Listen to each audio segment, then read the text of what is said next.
Hi everybody. I just wanted to expand on the one video that I made regarding the solenoids. We had a lot of concerns about the 4-pole solenoid.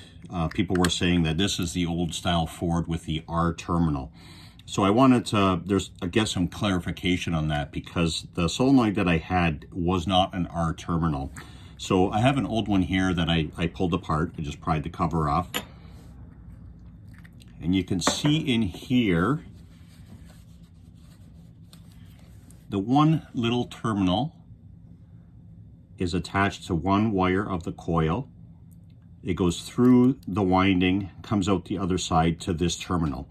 And you'll see there's insulators on the inside, and also on the other outside, they're insulators. So there is no R terminal here. One of these does not come live during crank. That is the purpose of the R terminal, to send power to the distributor. So in this solenoid here, you would have power from your key to one of these terminals, doesn't matter which one. The other one would be grounded.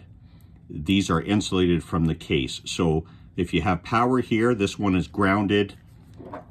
You will pull this plunger down, and this round disc here will connect these two copper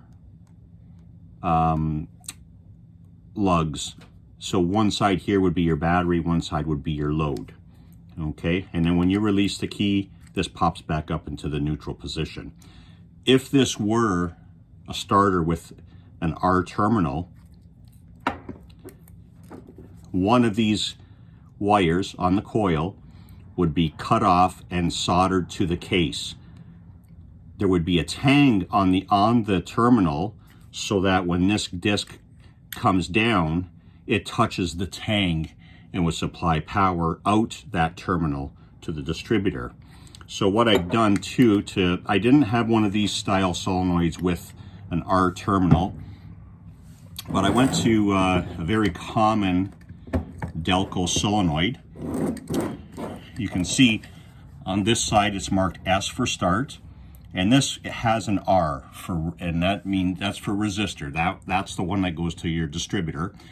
This is your main power from your battery, and this terminal is your output that goes to the lead on the motor for the starter. So if I pull this off, you can see in here. So on this side, this is your S terminal. You can see it comes from the bolt on the other side through this coil, comes out the other side, and they ground it through this terminal, which goes to the motor. So they ground through the motor.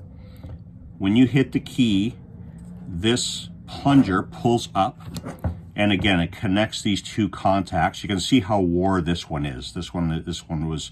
This should be all completely round and as high as this. This one is well used.